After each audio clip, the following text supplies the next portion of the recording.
السلام علیکم ورحمۃ اللہ وبرکاتہ، نحمده ونصلی علی رسولہ الکریم، اما بعد فاعوذ باللہ من الشیطان الرجیم، بسم اللہ الرحمن الرحیم، رب اشرح لی صدری ویسر لی امری واحلل عقدۃ من لسانی یفقہوا قولی۔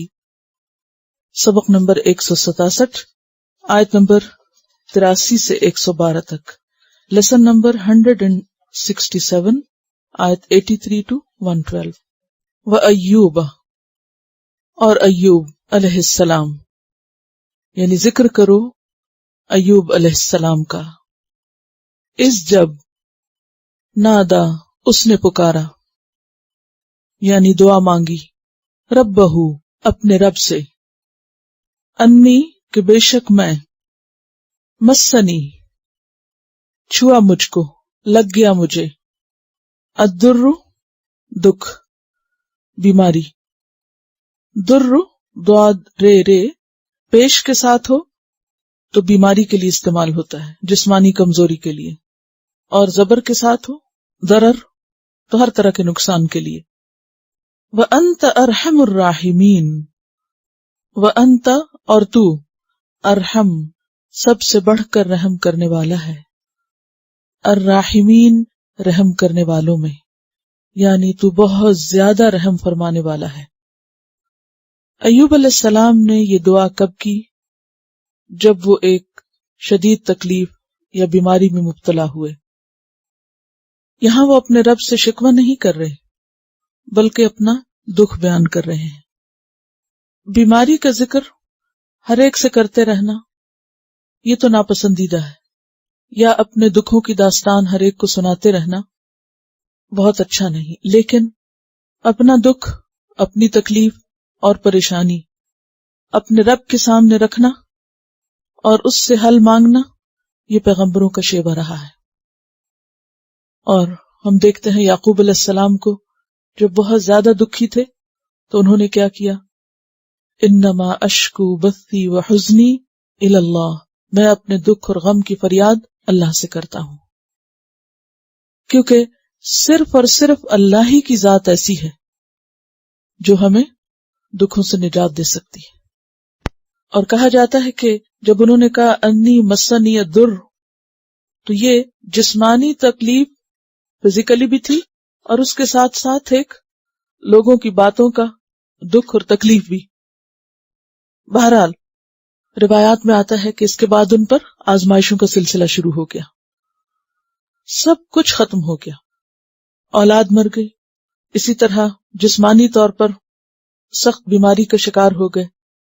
سفر ایوب ہی کی روایت میں آتا ہے کہ سر سے لے کر پاؤں تک پورے کے پورے ایک سکن ڈیزیز میں مبتلا ہو گئے، یعنی پھوڑے نکل آئے پورے جسم کے اوپر، اور اسی طرح مال مویشی سب کچھ ختم، فصلیں، زمین سوکھ گئی، کچھ اگانے کے قابل نہ رہی، اور بیماری ایسی تھی کہ بیوی بھی چلی گئی، بالکل تنہا رہ گئے۔ اور ایسے میں شیطان نے طرح طرح کے وسوسوں سے ستانا شروع کیا۔ فاستجبنا لہ، تو ہم نے اس کی دعا قبول کر لی۔ فکشفنا ما بہ من ضر، پھر ہٹا دیا ہم نے جو بھی اس کے ساتھ تھا دکھ میں سے، من ضر، یعنی اللہ تعالیٰ نے ان کی دعا سنی اور ان کے حالات بدل گئے، سب تکلیفیں دور ہو گئیں، اور اس کے بعد کیا ہوا؟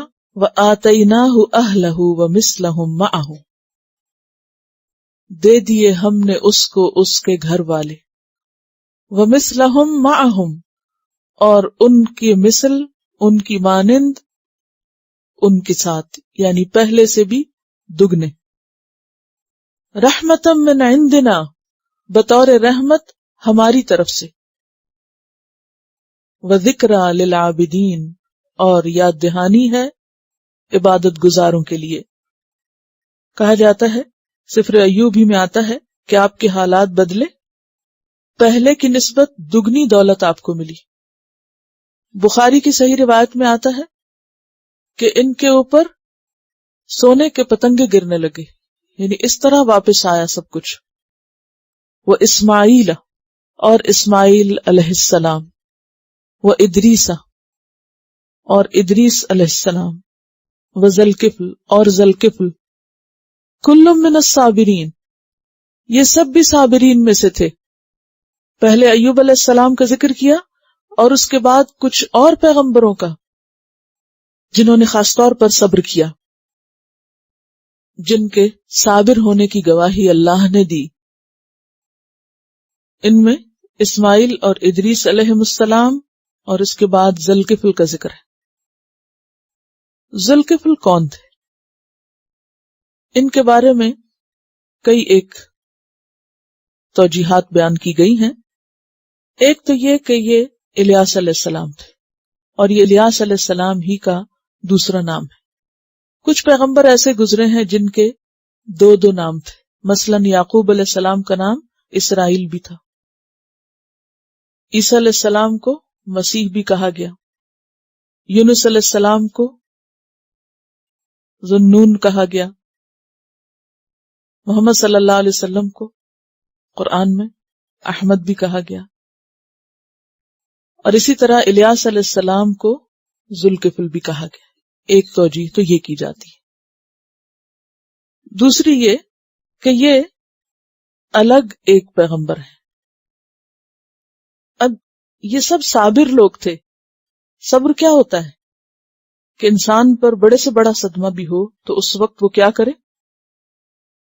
معاملے کو اللہ کے سپرد کر کے کام جاری رکھے جو بھی اس کو کرنا ہے، کیونکہ اس کو پتا ہے کہ یہ زندگی بہت ہی قیمتی ہے. وہ اسماعیل و ادریس و ذوالکفل کل من الصابرین، سب صبر کرنے والوں میں سے تھے. انجام کیا ہوا ان کا؟ وَأَدْخَلْنَاهُمْ فِي رَحْمَتِنَا، اور داخل کر دیا ہم نے ان کو اپنی رحمت میں، یعنی انہیں اپنی رحمت سے نوازا. انہم من الصالحین، بے شک وہ سب صالحین میں سے تھے. صالح کی جمع. اور رحمت سے مراد یہاں رحمت عام بھی ہو سکتی ہے اور نبوت بھی. تو صبر کرنے والوں کا اجر اللہ تعالی ضائع نہیں کرتے. اس کے برعکس ایک دوسری طرح کی مثال جہاں کچھ صبر کی کمی پائی گئی، اور وہ مثال ہے یونس علیہ السلام کی. وَذَنُّونِ، اور ذُنُّون، مچھلی والا، پیار سے کہا گیا ہے. جیسے ابو ہریرہ کو بلی کا باپ، تو اسی طرح ذُنُّون نون والا، اور نون مچھلی کو کہتے ہیں. ہماری زبان میں تو مچھلی والا اس کو کہتے ہیں جو مچھلی بیچے، لیکن ان کا کوئی کاروبار یا پیشہ نہیں تھا مچھلی بیچنا. وہ مچھلی کے پیٹ میں چلے گئے. یونس علیہ السلام کا لقب ہے، یہ پیشہ نہیں. وَذَنُّونِ اِذْ ذَهَبَ مُغَاضِبًا، جب وہ چلا گیا بہت غضبناک ہو کر. مغاضب مفاعلہ سے، اس لیے مفاعلہ جو ہے اس کی خصوصیت میں مبالغہ پایا جاتا ہے. یعنی بہت ناراض ہو کر. کس سے؟ اپنی قوم سے، کہ قوم مانتی نہیں تھی. اور بعض روایت میں بھی آتا ہے کہ جب انہیں یہ شک ہوا کہ قوم مجھے قتل کر دے گی تو ڈر کے چلے گئے. فظن، تو انہوں نے سمجھا. لن نقدر علیہ، ابھی ظن انا نہیں ہے، کیا ہے؟ ظن ہے صرف. انہوں نے گمان کیا جس میں یقینی بات نہیں تھی. لن نقدر علیہ، کہ ہم اس پر قادر نہ ہو سکیں گے. ایک معنی تو یہ ہے کہ ہم اس پہ قدرت نہیں رکھیں گے. اور نقدرہ کا لفظ ہے نا، قاف دال رے سے، اور قدر تنگی کو بھی کہتے ہیں. لیلۃ القدر کو لیلۃ القدر بھی اسی لیے کہتے ہیں کہ اس رات اتنے فرشتے نازل ہوتے ہیں کہ زمین پر تنگی ہو جاتی، کثرت ہو جاتی ہے. سورۃ الطلاق میں بھی آتا ہے وَمَنْ قُدِرَ عَلَيْهِ رِزْقُهُ، جس کا رزق اس پر تنگ کر دیا گیا. فَظَنَّ، تو اس نے سمجھ لیا.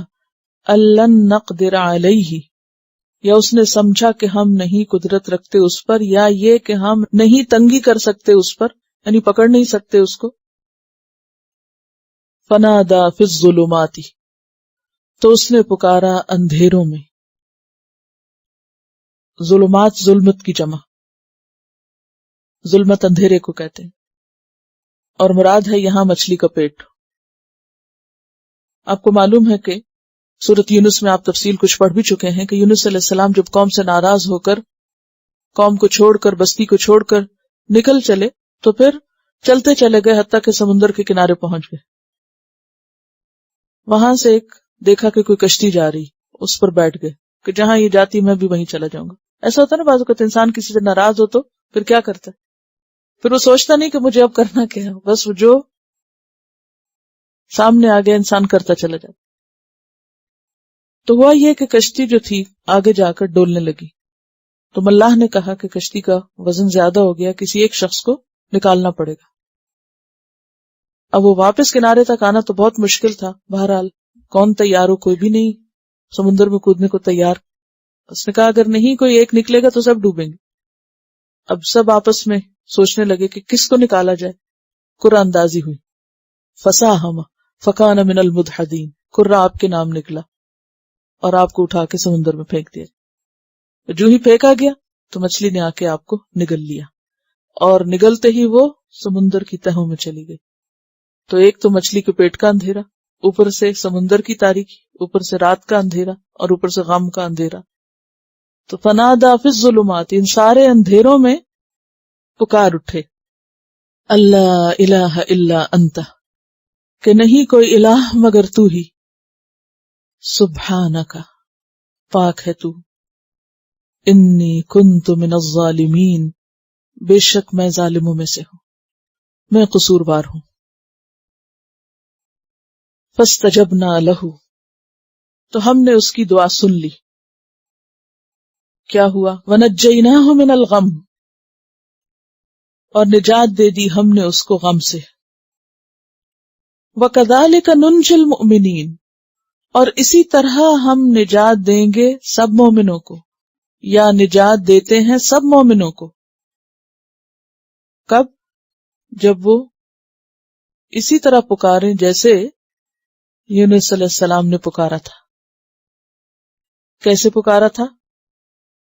لا الہ الا انت سبحانک انی کنت من الظالمین، تیرا قصور نہیں، میں خود قصوروار ہوں.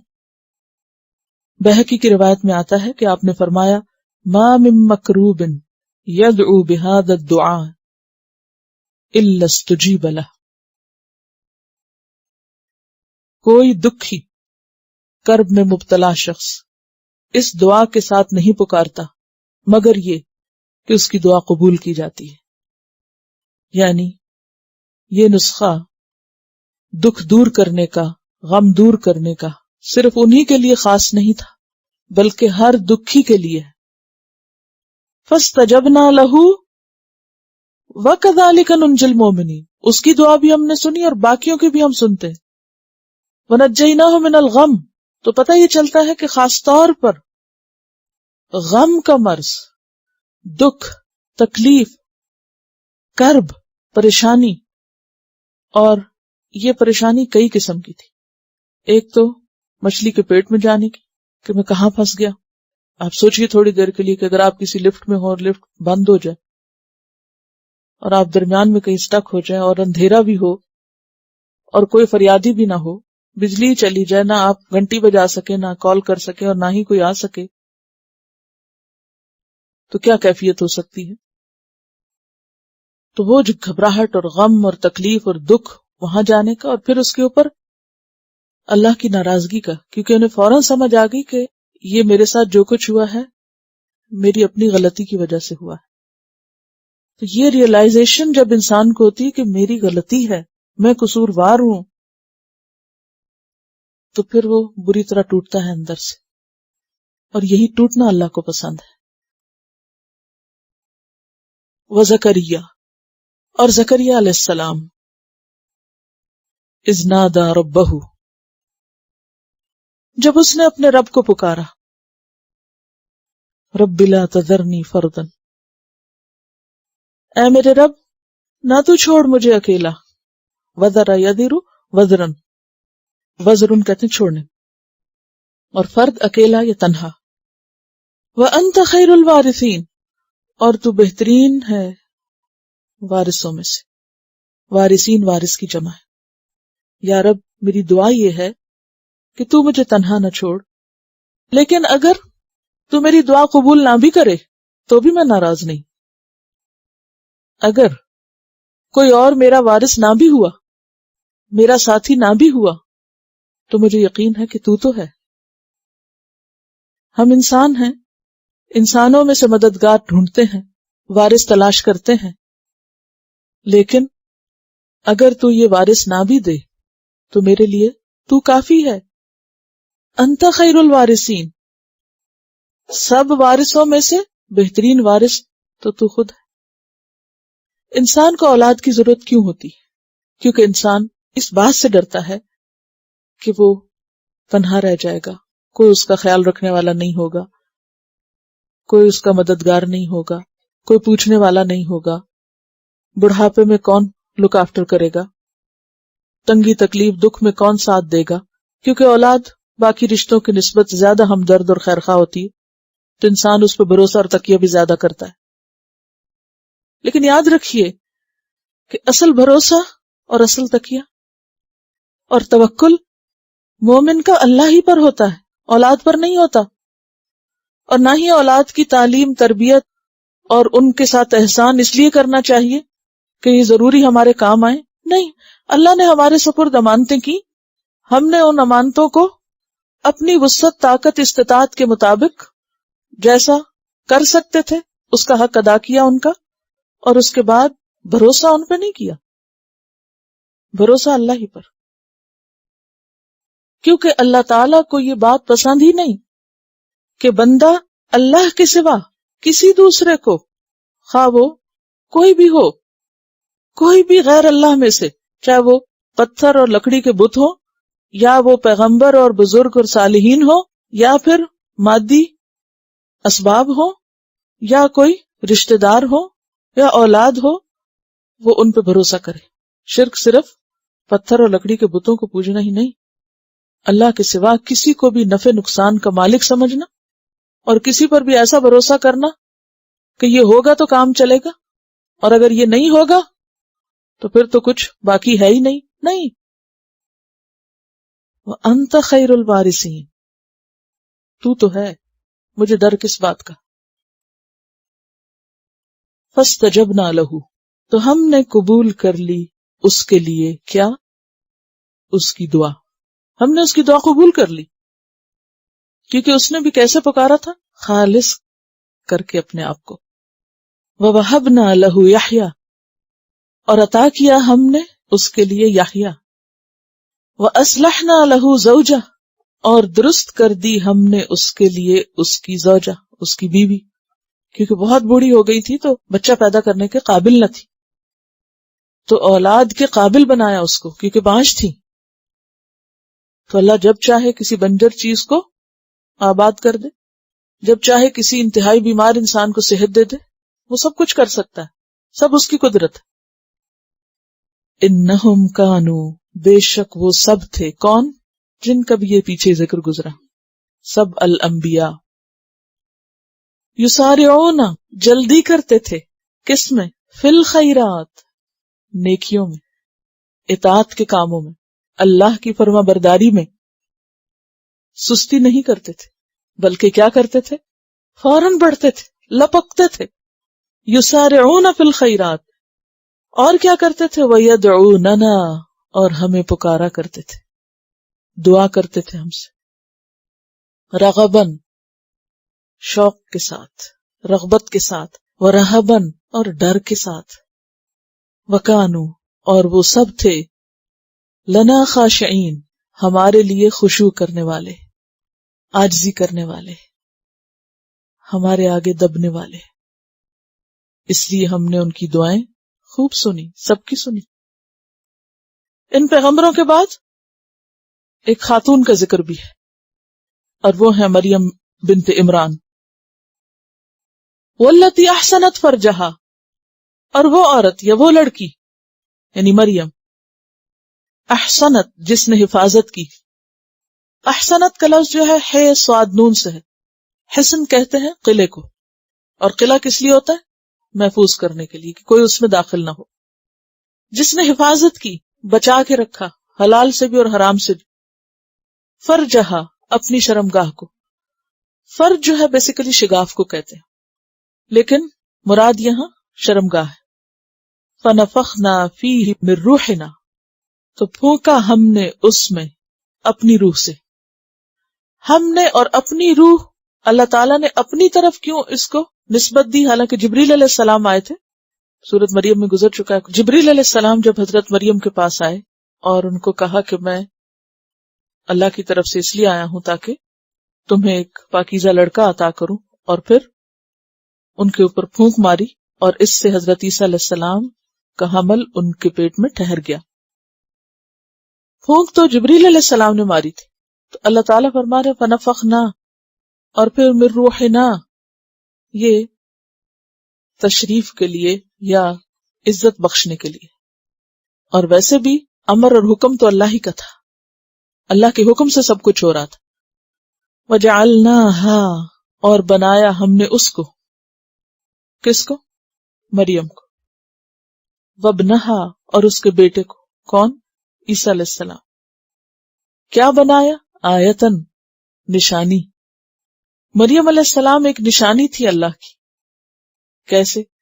جب ان کی والدہ نے ان کو اللہ کی راہ میں وقف کر دیا اور وہ ہیکل میں ہوتی اور زکریا علیہ السلام ان کی کفالت کرتے، تو ان کے پاس کیا پاتے؟ وجد عندها رزقا قال یا مریم انا لکی ھذا، کہ یہ مریم کہاں سے آتا ہے؟ قالت هو من عند اللہ. اور پھر بغیر مرد کے ان کا بیٹا پیدا ہونا اور جبریل علیہ السلام کو ان کے پاس آنا اور یہ کہنا کہ ان اللہ اصطفاکی وطہرکی واصطفاکی علی نساء العالمین. تو یہ سب چیزیں کیا ہیں؟ اللہ کی خاص انعامات ہیں مریم علیہ السلام کے لیے. تو اس کی طرف یہاں اشارہ کیا گیا وجعلناها، بنایا ہم نے اس کو، وابنها، اور اس کے بیٹے کو بھی. اور بیٹا کیسے نشانی تھا؟ بغیر باپ کے پیدا ہوئے، پھر بچپن میں بات کی اور پھر اسی طرح اٹھائے گئے. آیت للعالمین، اور پھر قیامت کے قریب واپس آئیں گے. للعالمین، سب جہان والوں کے لیے، سب دنیا کے لیے. ان ھذہ امتکم امۃ واحدہ، بے شک یہ امت تمہاری امت ایک ہے. امت کس کو کہتے ہیں؟ اس کا روٹ کیا ہے؟ حمزہ میم میم. اور کسی کو کہتے ہیں؟ کسی چیز کی اصل اور بنیاد. تو امت لوگوں کا ایسا گروہ جن کو کوئی ایک چیز باہم جوڑے ہوئے ہو. امت کا ایک معنی کیا ہے؟ گروہ. امت کے کئی معنی نا، تو اس میں سے ایک معنی کیا ہے؟ گروہ. کوئی مذہب، دین، جغرافیہ، یا کوئی وقت، یا کوئی زبان، یا کوئی نسل، یا رنگ، کئی چیزیں ہو سکتی. تو یہ ہوتی ہے امت. ان ھذہ امتکم، بے شک یہ امت تمہاری، اور تم کون ہے یہاں؟ جو بھی مخاطب. امتن واحدہ، ایک امت ہے، یعنی ایک ہی ملت ہے، ملت توحید. اشارہ ہے انبیاء کی ملت کی طرف. ہم انبیاء کا گروہ اللتی بھائی ہیں، یعنی باپ ایک ہے اور مائیں مختلف ہیں. دیننا واحد، ہمارا دین ایک ہے. یعنی آدم علیہ السلام سے لے کر محمد صلی اللہ علیہ وسلم تک تمام انبیاء کیا ہیں؟ ایک امت ہے، ایک ہی باپ کی اولاد ہے. ٹھیک ہے، لیکن شریعتیں مختلف ہیں. سورۃ المائدہ 48 میں آپ اس کی وضاحت پڑھ چکے ہیں. لِكُلٍّ جَعَلْنَا مِنْكُمْ شِرْعَةً وَمِنْهَاجًا، یعنی تفصیلی ہدایات مختلف ہیں مگر اصل دین ایک ہی ہے، اور وہ کیا ہے؟ توحید. سب کا ایک ہی دین تھا، اور وہ کیا تھا؟ وَأَنَا رَبُّكُمْ فَاعْبُدُونِ، کہ میں ہوں رب تمہارا، بس تم میری عبادت کرو. مراد اس آیت سے یہ ہے کہ جتنے بھی پیغمبروں کا ذکر ہے، تمام پیغمبر اگرچہ مختلف ادوار میں زمانوں میں آتے رہے، مختلف قوموں کے پاس آئے، لیکن سب کا ایک ہی پیغام تھا، ایک ہی دین تھا، اور وہ دین اسلام تھا، توحید تھی. اور سب نے ایک ہی چیز کی طرف لوگوں کو بلایا، اور وہ کیا؟ فاعبدونی، اللہ کی عبادت کرو. لیکن لوگوں نے کیا کیا؟ پیروکاروں نے کیا کیا؟ وَتَقَطَّعُوا أَمْرَهُمْ، کاٹ دیا اپنے معاملے کو، اپنے امر کو، یعنی اپنے دین کو، اپنے دین کے ٹکڑے ٹکڑے کر دیے، بینہم آپس میں، کسی نے ایک چیز پکڑ لی، کسی نے دوسری، فرقوں اور گروہوں میں بٹ گئے، جیسے سورۃ المومنون آیت 53 میں آتا ہے فَتَقَطَّعُوا أَمْرَهُمْ بَيْنَهُمْ زُبُرًا كُلُّ حِزْبٍ بِمَا لَدَيْهِمْ فَرِحُونَ، ہر گروہ کے پاس جو کچھ ہے اسی پہ خوش ہے۔ اسی طرح آپ دیکھیں کہ بنی اسرائیل کس میں بٹ گئے، ایک گروہ یہود بن گیا اور دوسرا نصارہ بن گئے۔ نصارہ بھی اوریجنلی کون تھے؟ بنی اسرائیل، اور اپنے اپنے نام بھی رکھ لیے، اصل مقصد کو چھوڑ کر اور چیزوں کے پیچھے چل پڑے۔ اور آپ دیکھیے کہ امتاً واحدہ یعنی امت مسلمہ بھی آج مختلف طرح کی فرقہ واریت کا شکار ہے۔ دین ایک تھا، امرہم ایک ہی تھا، کیا کیا انہوں نے؟ ٹکڑے ٹکڑے کر دیے۔ کلن، سب کے سب، کون سب؟ ہر فرقے کے لوگ، ہر گروہ، الینا راجعون، ہماری طرف لوٹنے والے، سب کی واپسی ہماری طرف ہے، سب کو یہیں واپس آنا ہے۔ اور یہ افسوسناک بات ہے کہ ایک خدا کو ماننے والے، ایک رسول کو ماننے والے، ایک قرآن کو ماننے والے عملاً کس قدر گروہوں میں بٹے ہوئے ہیں۔ وجہ کیا ہے؟ گروہ کب بنتا ہے؟ جب اصل چیز بھول جاتی، ہاں، اصل مقصد بھول جاتا ہے، اور وہ کیا ہے؟ ایک اللہ کی عبادت۔ فَمَن يَعْمَلْ مِنَ الصَّالِحَاتِ وَهُوَ مُؤْمِنٌ، پس جس نے بھی عمل کیے نیکیوں میں سے، من الصالحات، وَهُوَ مُؤْمِنٌ، اور وہ مومن ہے، فَلَا كُفْرَانَ لِسَعْيِهِ، تو نہ قدری کی جائے گی اس کی کوشش کی، اس کی کوشش بھاگ دوڑ کی نہ قدری نہ کی جائے گی۔ وَإِنَّا لَهُ كَاتِبُونَ، اور بے شک ہم اس کے لیے لکھنے والے ہیں۔ کاتب کی جمع کاتبون، یہ کون سی جمع ہے؟ سب سالم ہے۔ چلیے آگے چلتے ہیں۔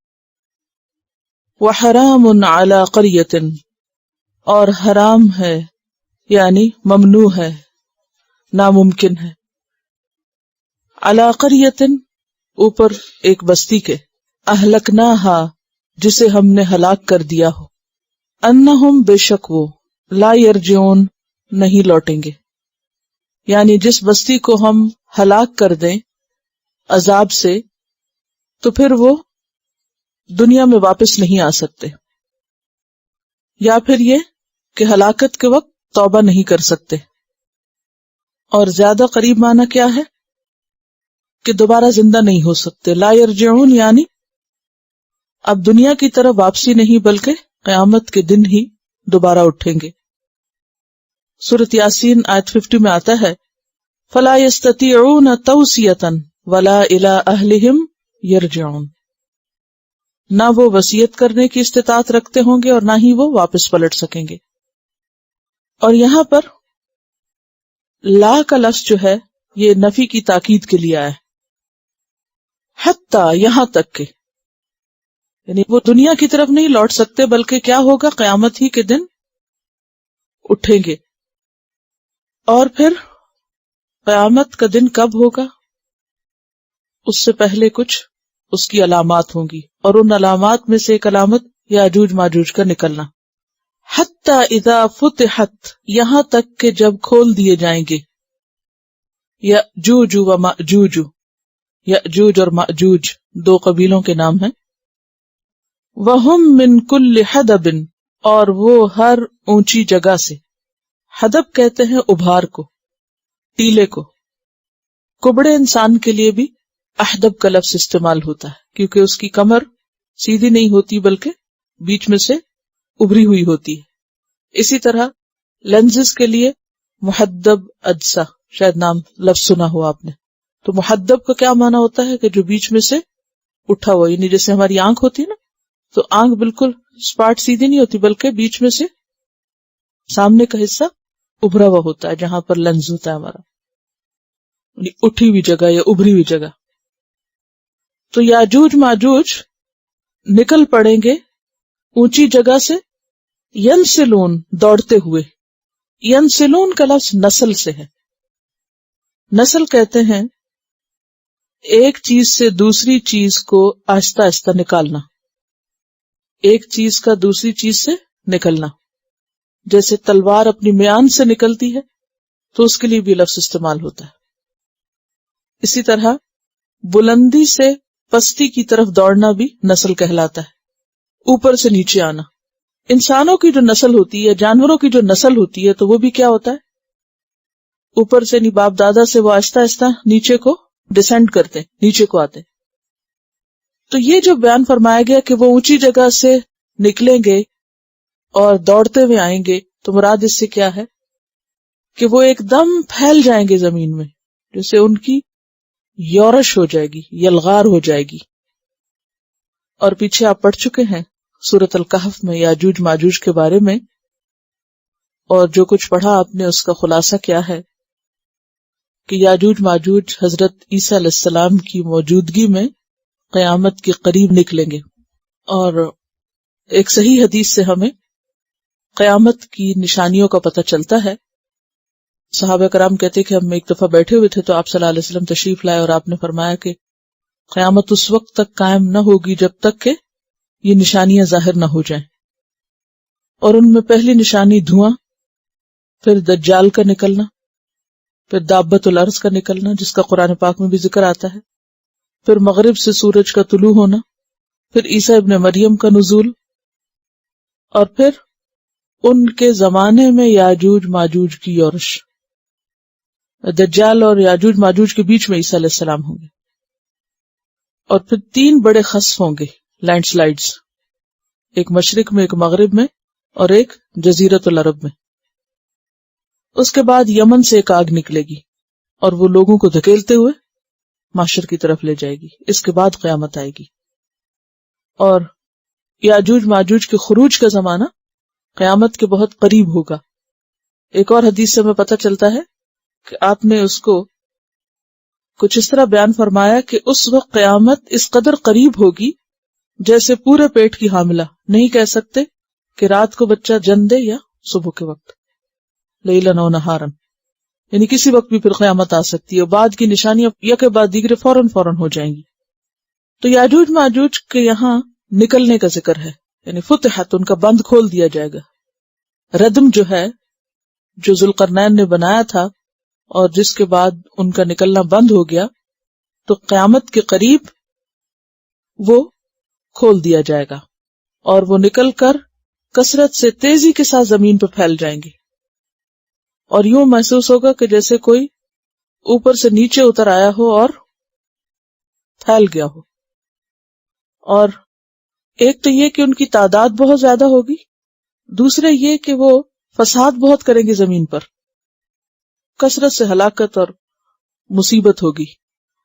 اور ان کے فساد سے اہل ایمان اس قدر تنگ آ جائیں گے کہ عیسیٰ علیہ السلام کے ساتھ وہ کوہ طور پر چلے جائیں گے، یعنی سمٹ جائیں گے.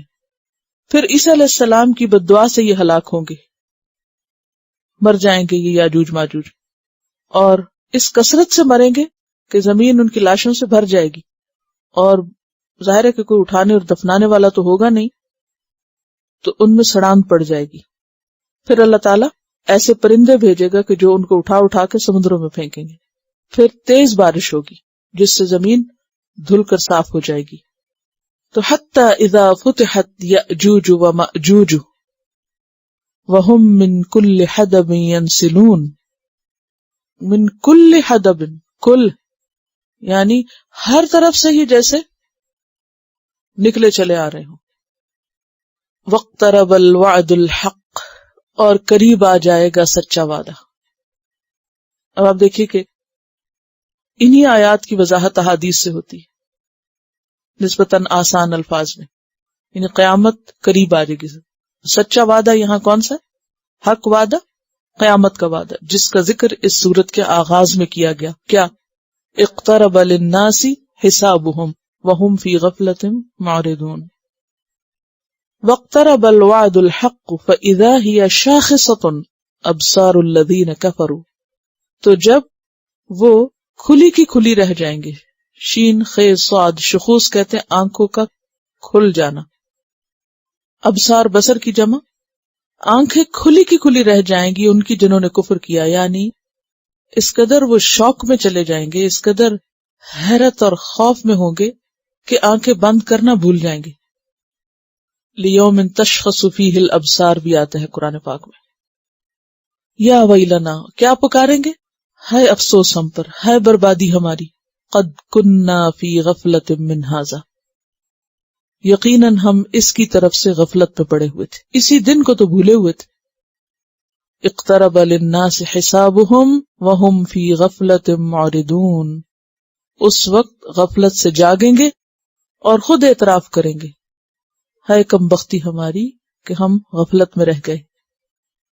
بل کننا ظالمین، بلکہ ہم ہی ظالم تھے کہ جنہوں نے رسولوں کی بات نہ مانی اور صحیح رستہ اختیار نہ کیا. اب کیا ہوگا؟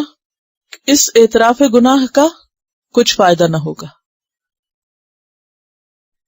انکم وما تعبدون من دون اللہ، بے شک تم اور جن کی تم عبادت کرتے تھے اللہ کو چھوڑ کر، اللہ کے سوا سارے بت وغیرہ، حسب جہنم، جہنم کا ایندھن ہوگے. حسب کہتے ہیں کنکری کو، چھوٹے چھوٹے پتھر. حاسب پیچھے آپ پڑ چکے ہیں، ایسی آندھی جس میں کنکریاں شامل ہوں. اور حسب جہنم سے مراد زمین کے وہ مواد جن سے آگ بھڑکتی ہو، اور یہاں وہ پتھر مراد ہیں جن سے جہنم کی آگ بھڑکے گی. فاتقوا النار التي وقودها الناس والحجارة اعدت للكافرين، البقرہ 24. تو انکم وما تعبدون من دون اللہ حسب جہنم، تم اور تمہارے معبود جہنم کا ایندھن ہے. یعنی وہ چیزیں جنہیں لوگ پوجتے تھے، وہ پتھر، وہ بت، جب وہ جہنم میں پھینکے جائیں گے تو اس سے جہنم کی آگ اور زیادہ بھڑک اٹھے گی. تو حسب جو ہے یہاں جماداتی ایندھن کے لیے استعمال ہو رہا ہے، جیسے گندھک، پوٹاش، ہر وہ چیز جو آگ کو بھڑکا دے، جس سے آگ اور زیادہ بھڑکے گی. اور پھر یہ ہے کہ چونکہ ان کو انہوں نے پوجا ہوگا، ان کی عظمت ان کے دل میں ہوگی، جب ان کو وہ بھڑکتی ہوئی آگ میں اور زیادہ آگ بھڑکانے والے دیکھیں گے تو ان کی ذلت سے یہ مزید شرمندہ بھی ہوں گے. انتم لہا واردون، تم اس میں اترنے والے ہو. واردون اور ورد پیچھے آپ پڑھ چکے. لو کان ہؤلاء آلہۃ، اگر ہوتے یہ سب الہ. کون؟ یہ جن کو تم پوچھتے ہو. الہ کی جمع آلہہ. ما وردوہا، نہ وہ اس میں وارد ہوتے. سورج چاند بھی اگر خدا ہوتے تو وہاں نہ جاتے. ایک بات ہے کہ سورج چاند کو جلنے میں کیا مشکل ہے، کیونکہ سورج تو پہلے ہی بھڑک رہا ہے، اور چاند بھی اسی طرح، اس کے اندر بھی ایک روشنی ہے. اور اللہ جب چاہے جس کو چاہے جتنی شیپ، شکل، حالت میں ڈھال دے. لو کان ہؤلاء آلہۃ ما وردوہا، اگر یہ سب الہ ہوتے تو اس میں نہ داخل ہوتے، کیونکہ ان کی کوئی طاقت ہوتی، وہ باہر نکل بھاگتے. وَكُلٌّ فِيهَا خَالِدُونَ، اور سب کے سب اس میں وہ ہمیشہ رہیں گے، عابد بھی اور معبود بھی، پوجنے والے بھی اور جن کو پوجا گیا وہ بھی. لَهُمْ فِيهَا زَفِيرٌ، ان کے لیے اس جہنم میں چیخ پکار ہوگی. زفیر سانس کو کھینچ کے سینے سے نکالنا، چیخ پکار یعنی اتنا گہرا سانس لینا کہ وہ بالکل آخر تک پہنچ جائے اور پھر اس کو باہر نکالنا. پیچھے آپ زفیرن اور شہیقن کی بات پڑھ چکے. آپ نے دیکھا ہوگا کہ جب کوئی شخص انتہائی غم میں ہوتا ہے، بہت زیادہ ڈیپ ڈاؤن اس کو دکھ اور تکلیف ہوتی ہے، تو اس کا رونا کیسے ہوتا ہے؟ یعنی اس میں آہیں اور سسکیاں اور اندر تک وہ متاثر ہوتا ہے. یعنی بات نہیں نکلتی لیکن ہچکیاں اور آہیں اور سسکیاں وہ سب نکل رہی ہوتی. اور پھر یہ کہ دھاڑنے کے لیے بھی استعمال ہوتا ہے نا، یعنی پوری طرح سانس اندر لے جا کے پھر پوری طرح باہر نکالنا. یعنی اس قدر شور اور ہنگامہ ہوگا. وَهُمْ فِيهَا لَا يَسْمَعُونَ، اور وہ اس میں کچھ سن نہ سکیں گے. چیخ دھاڑ میں اور جہنم کی آگ کا اپنا جو شور ہوگا، اور وہ غصے میں جو ہوگی اور وہ جو جوش مار رہی ہوگی جیسے سورۃ الملک میں آتا ہے وہی تفور کھول رہی ہوگی اور پھر اس کا غصہ لوگ سنیں گے. ایسی صورت میں کہاں کا سکھ اور کہاں کا چین. اس کے برعکس ان الذین سبقت لہم منا الحسنی، بے شک وہ لوگ گزر چکی ان کے لیے ہماری طرف سے اچھی بات، یعنی جیسے عیسیٰ علیہ السلام ہیں، عزیر علیہ السلام ہیں، جنہیں لوگوں نے پوجا لیکن ان کی کوئی بھی مرضی اس میں شامل نہ تھی. اولئک عنہا مبعدون، وہ سب اس سے دور رکھے جائیں گے، ان کو سزا نہیں دی جائے گی، ان کو وہاں نہیں ڈالا جائے گا. لا یسمعون حسیسہا، وہ اس کی آہٹ بھی نہ سنیں گے، اگرچہ وہ اس قدر تکاد تمیز من الغیظ ایسی ہوگی کہ یوں لگے گا کہ غصے کے مارے پھٹ جائے، ایسا شور ہنگامہ ہوگا جہنم کا اپنا. لیکن ان نیک بندوں کو اس کا کوئی شور سنائی نہ دے گا، بالکل امن میں ہوں گے. حسیس کا لفظ حس سے نکلا ہے، ہا سین سین. حس کہتے ہیں حرکت کو، آہٹ کو، قدموں کی آہٹ، سرسراہٹ. ان کو جہنم سے اتنا دور رکھا جائے گا کہ جہنم کی ہلکی سی سرسراہٹ وہ بھی ان کے کانوں تک نہیں پہنچے گی. وَهُمْ فِي مَشْتَهَتْ أَنفُسُهُمْ خَالِدُونَ، وَهُمْ اور وہ فی میں مشتہت جو وہ خواہش کریں گے، اشتہا سے یعنی نعمتوں میں سے جس چیز کو وہ چاہیں گے، شین ہے یہ، یعنی جس چیز کی ان کے نفس ان کے دل طلب کریں گے. خالدون، وہ نعمتیں ہمیشہ ہمیشہ کے لیے ان کو ملتی رہیں گی. جس سورۃ فصلت میں آتا نا وَلَكُمْ فِيهَا مَا تَشْتَهِي أَنفُسُكُمْ وَلَكُمْ فِيهَا مَا تَدَّعُونَ نُزُلًا مِّن غَفُورٍ رَحِيمٍ. لا يحزنهم الفزع الأكبر، نہ غمگین کرے گی ان کو بے قراری بڑی. فزع جزع فزع کے معنوں میں آتا ہے، بے قراری. یعنی دوسرا سور پھونکنے کے بعد جب سب لوگ اٹھیں گے تو مجرم تو پریشان ہو جائیں گے، لیکن نیک لوگ وہ مطمئن اور پرسکون ہوں گے. انہیں وہ بڑی بے قراری، وہ خوف، وہ غمگین نہ کرے گا. کیوں؟ کیونکہ وہ پہلے ہی پریپیئرڈ تھے اس دن کے لیے، تیاری کر کے آئے. بالکل ایسے جیسا ایک شخص پوری تیاری کے ساتھ کمرے امتحان میں داخل ہوتا ہے تو اس کی کیفیت مختلف ہوتی بنسبت اس طالب علم کے جو کچھ نہ پڑھ کے آیا ہو. لا يحزنهم الفزع الأكبر وتتلقاهم الملائکہ، اور ویلکم کریں گے ان کو، استقبال کریں گے ان کا ملائکہ، فرشتے. پیچھے بھی آپ پڑھ چکے ہیں نا کہ جو ہی قبروں سے نکلیں گے لوگ، نیک لوگ، تو فرشتے ان کو ساتھ لے لیں گے اور ان کو رحمان کے حضور وفد کی شکل میں پیش کیا جائے گا. اور اسی طرح مجرم لوگ، ان کو بھی فرشتے پکڑ لیں گے، اور جیسے کوئی پولیس کسی مجرم کو قید کر کے لے جائے جیل خانے.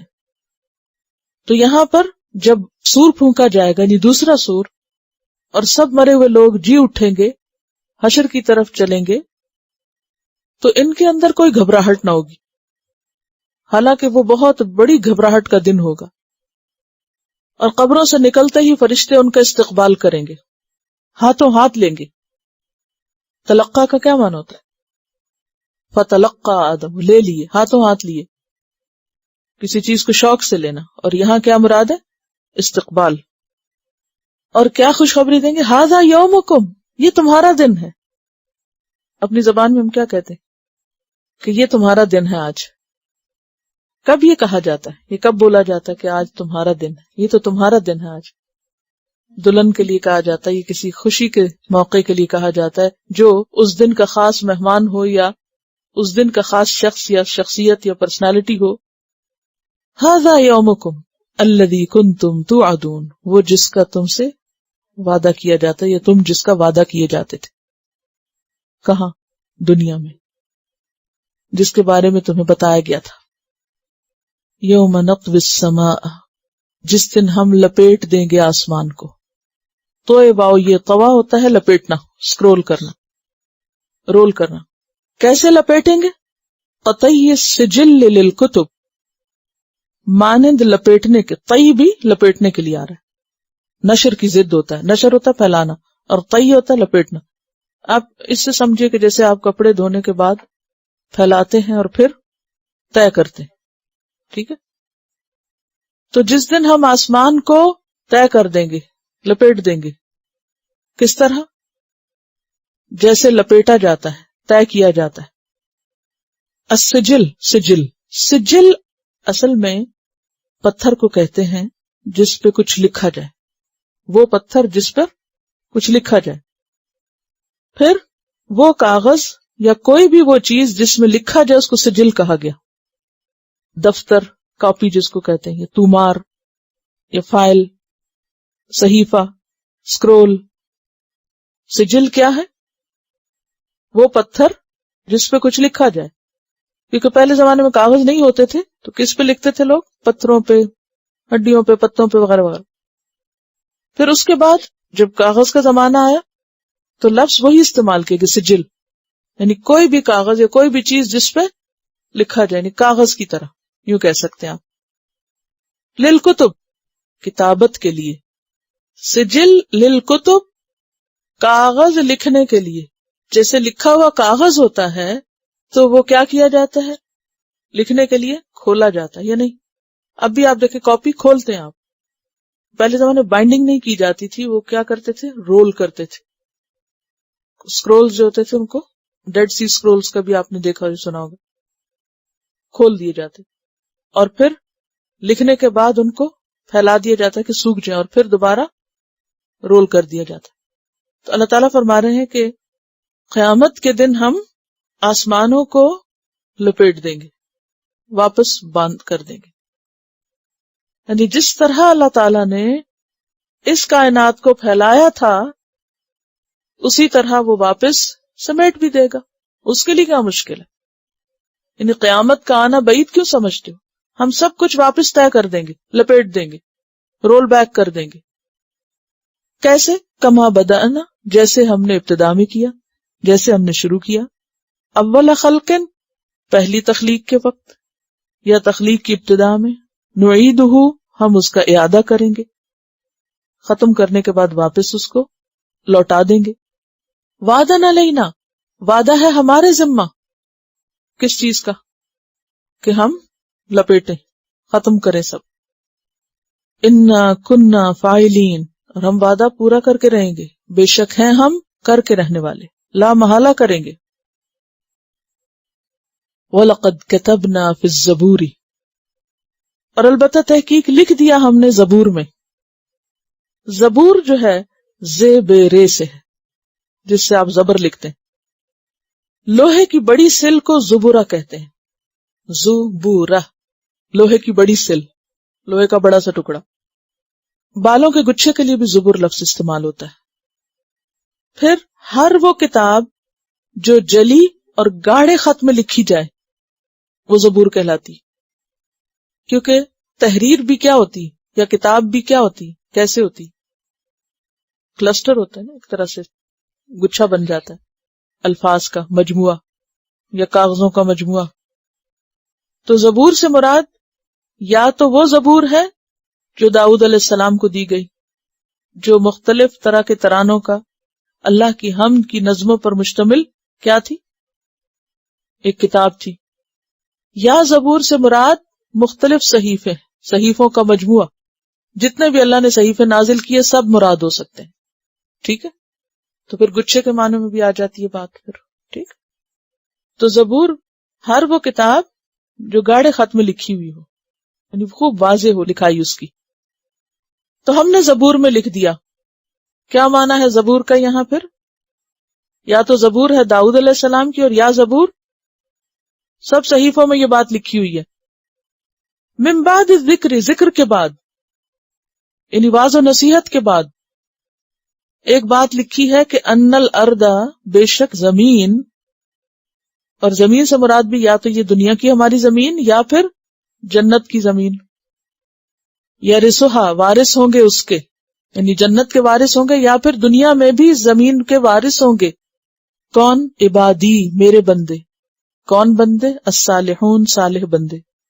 یعنی نیک لوگ برے لوگوں کے بعد زمین کے وارث بنیں گے. ان الارض یرثها عبادی الصالحون. اور جنت میں جا کے نیک لوگ کیا کہیں گے؟ وقالوا الحمد للہ الذی صدقنا وعدہ وأورثنا الارض نتبوأ من الجنة حیث نشاء فنعم اجر العاملین. ان فی ھذا، بے شک اس میں، یعنی اس بات میں یا اس قرآن میں، لبلاغن، البتہ پہنچا دینا ہے. اور بلاغ کا معنی کفایت بھی ہوتا ہے. کافی پیغام ہے، بشارت ہے، منادی ہے، اعلان ہے. لقوم عابدین، عبادت کرنے والی قوم کے لیے.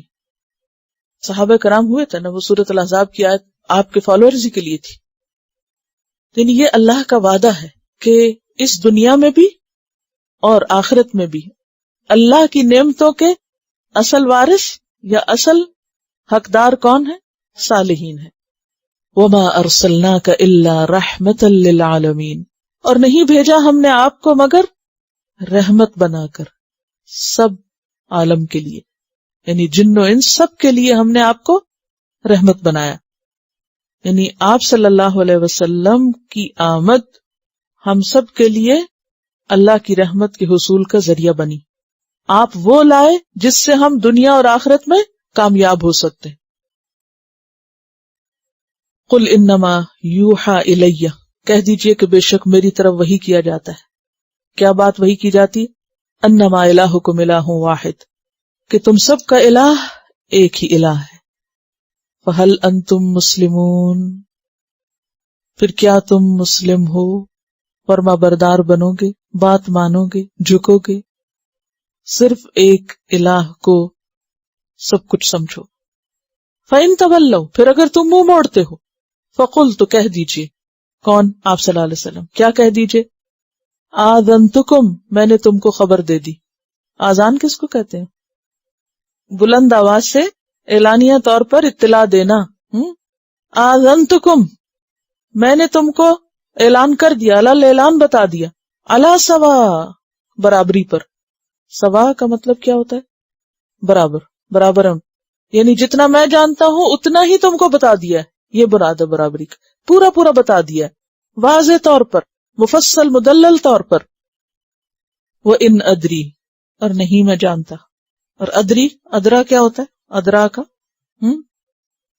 غور و فکر سے جو معرفت اور علم حاصل ہوتا ہے. ٹھیک ہے.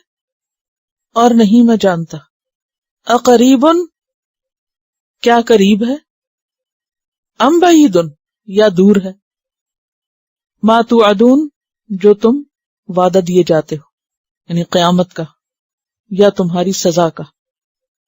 وہ کہتے تھے نا اگر نہیں ہم مانتے تو پھر ہم پہ عذاب کیوں نہیں آ جاتا؟ مجھے نہیں پتا کہ وہ قریب ہے یا بعید ہے.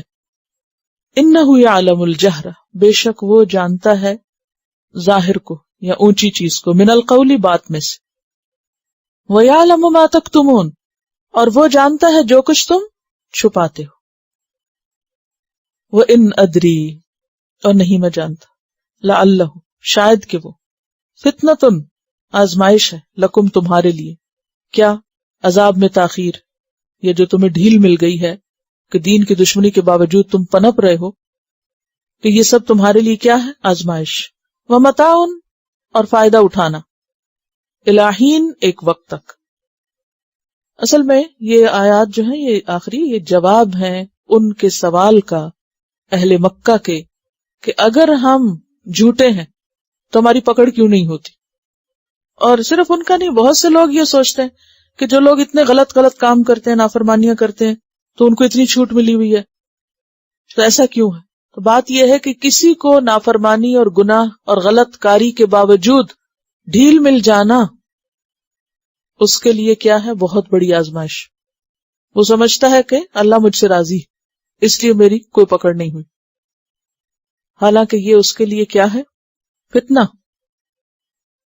قال، پیغمبر نے کہا، رب احکم بالحق، اے رب فیصلہ کر دے حق کے ساتھ، یعنی میرے اور اہل مکہ کے درمیان.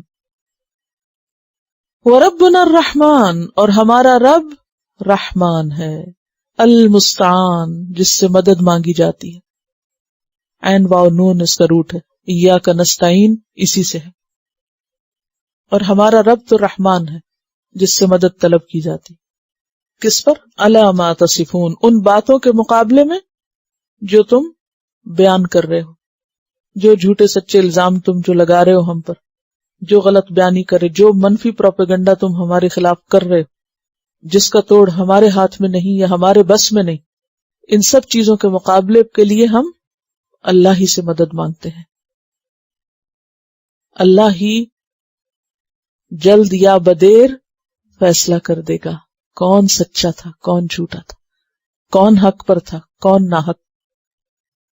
تو یہ تھی سورۃ الانبیاء، جس میں ہمارے لیے کیا سبق ہے کہ کامیابی کے لیے ایک ہی راستہ ہے، اور وہ ہے صراط الذین انعمت علیہم من النبیین والصدیقین والشہداء والصالحین. انبیاء اور صالحین کا راستہ ہی دراصل کامیابی کا راستہ ہے. جو بھی کامیاب ہونا چاہے دنیا اور آخرت میں، اس کے لیے اس کے سوا کوئی چارہ نہیں کہ وہ انبیاء ہی کے بتائے ہوئے طریقوں کے مطابق اپنی زندگی کی تعمیر کرے. پہلے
وآخر دعوانا ان الحمد للہ رب العالمین. سبحانک اللہم وبحمدک نشہد ان لا الہ الا انت نستغفرک ونتوب الیک. السلام علیکم ورحمۃ اللہ وبرکاتہ. Quran vocabulary 100%.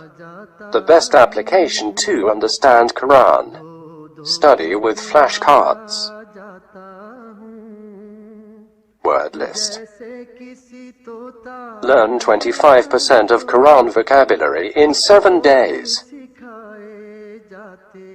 Multiple MCQs to practice and test vocabulary. Single choice. Multiple choice. True false. Bookmark difficult words. Study wrongly answer words.